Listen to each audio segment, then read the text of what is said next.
નમસ્કાર દર્શક મિત્રો, ધ લોકસત્તા શોમાં આપનું સ્વાગત છે. ભારતના 15મા ઉપરાષ્ટ્રપતિ તરીકે સીપી રાધાકૃષ્ણને શપથ લીધા છે.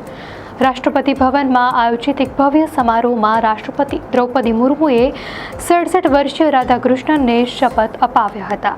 આ પ્રસંગે તાજેતરમાં જ પદ પરથી રાજીનામું આપનાર પૂર્વ ઉપરાષ્ટ્રપતિ જગદીપ ધનખડ પણ ઉપસ્થિત રહ્યા હતા.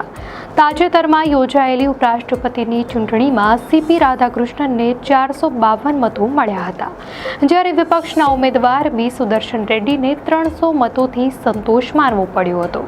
ભારતમાં નવા ઉપરાષ્ટ્રપતિની નિમણૂક થઈ છે, ત્યારે ચાલો આ ઉચ્ચ હોદ્દા સાથે સંકળાયેલી કેટલીક મહત્વની અને રસપ્રદ વાતો વિશે વિસ્તૃતમાં જાણીએ.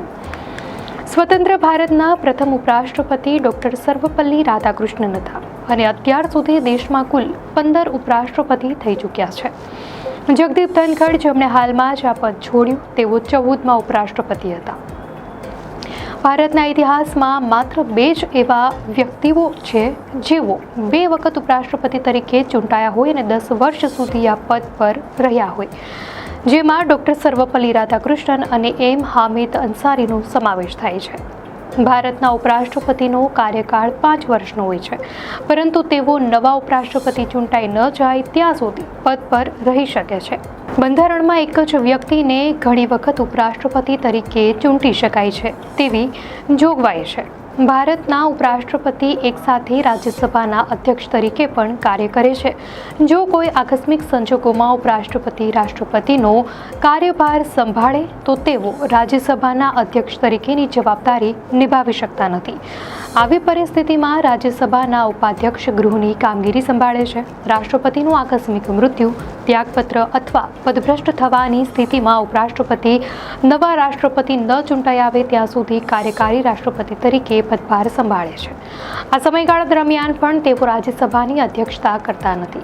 રાષ્ટ્રપતિની ચૂંટણીમાં લોકસભા, રાજ્યસભા અને તમામ રાજ્ય વિધાનસભાઓના સભ્યો મતદાન કરે છે, જ્યારે ઉપરાષ્ટ્રપતિની ચૂંટણીમાં ફક્ત લોકસભા અને રાજ્યસભાના જ સભ્યો ભાગ લે છે. આ સિવાય એક રસપ્રદ વાત એ છે કે ભારતના ઉપરાષ્ટ્રપતિને તેમના પદ માટે કોઈ વેતન નથી મળતું. તેઓ રાજ્યસભાના અધ્યક્ષ હોવાથી તેમને આ પદ માટે વેતન આપવામાં આવે છે, જે હાલમાં 4 લાખ રૂપિયા છે. આ સિવાય તેમને સરકારી આવાસ અને સ્ટાફ જેવી અન્ય સુવિધાઓ પણ મળે છે. નિવૃત્તિ પછી પણ તેમને બંગલો, સચિવ અને અન્ય સ્ટાફની સુવિધાઓ સરકાર દ્વારા પૂરી પાડવામાં આવે છે. ઉપરાષ્ટ્રપતિને સંસદીય પ્રસ્તાવના માધ્યમથી પદ પરથી હટાવી શકાય છે, જેના માટે પ્રસ્તાવ પહેલા રાજ્યસભા અને પછી લોકસભામાં પસાર કરવો જરૂરી છે. ગયા વર્ષે વિપક્ષી દળોએ તત્કાલીન ઉપરાષ્ટ્રપતિ જગદીપ ધનખડ સામે આવો જ પ્રસ્તાવ રજૂ કર્યો હતો, જો કે તે ખારિજ થઈ ગયો હતો. અંતે ભારતના 6 ઉપરાષ્ટ્રપતિ એવા છે કે જેઓ પાછળથી રાષ્ટ્રપતિ પણ બન્યા હતા.